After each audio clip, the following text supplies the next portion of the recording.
Hey everyone, this is Will here, and I'm here to talk to you about this chunk of meat right here. It's called the brachioradialis, or in other words, the forearm.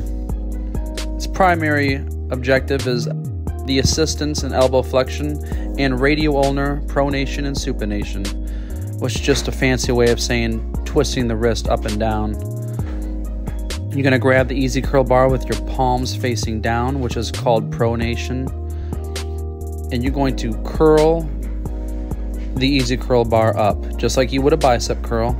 This workout is called the reverse curl because of the reverse grip.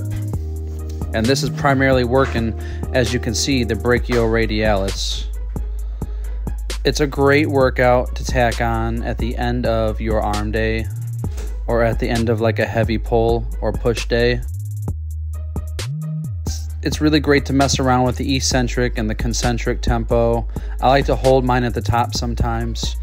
It's a great workout. Give it a shot if you don't already know about it.